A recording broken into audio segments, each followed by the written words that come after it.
ठीक है। मुट्ठी बांध के हमें संकल्प लेना है या हमें बताना है कि हम एक मुट्ठी में बंद है, बोलना पड़ेगा। मैं कहूंगी कहो गर्व से हम हिंदू है, आपको कहना है हिंदुस्तान हमारा है। दोनों हाथ की मुट्ठी बांधिए, ऊपर करिए, कहो गर्व से हम हिंदू है, हमारा है। कहो गर्व से हम हिंदू है, हिंदुस्तान हमारा है। भारत माता की जय जय श्री राम।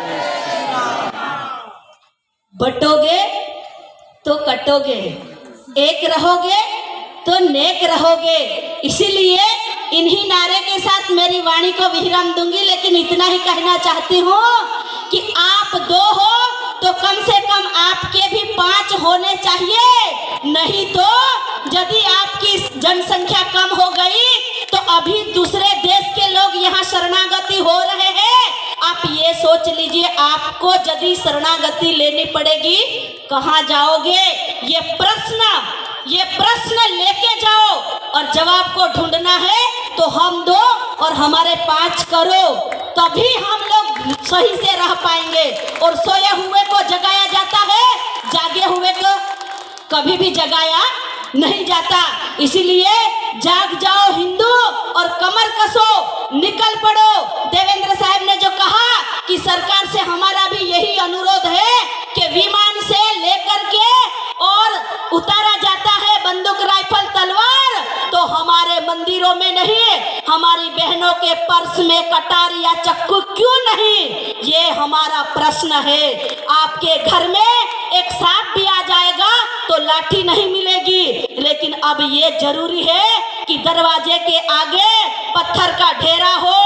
हमारे घर में शस्त्र के साथ में शास्त्र होना भी जरूरी है। दोनों हमारे भगवान रखते थे, तो हम भी सरकार से अनुरोध करते हैं कि हमारे ऊपर प्रतिबंध ना हो। लेकिन यदि प्रतिबंध होगा और कुछ हो जाएगा तो हम नहीं जानते। अभी हमें भी तैयारी के साथ रहना पड़ेगा, तैयार होना पड़ेगा।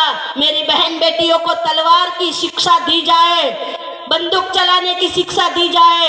अरे आप चाहो तो महारानी लक्ष्मीबाई ने कह दिया कि रसोई घर में रसोई करते हुए भी आपके पास जो है वो भी बन सकता है आपका हथियार। इसीलिए हमें जागरूक होना पड़ेगा और इस देश की हर नारी को महारानी लक्ष्मीबाई चंडी बनना पड़ेगा।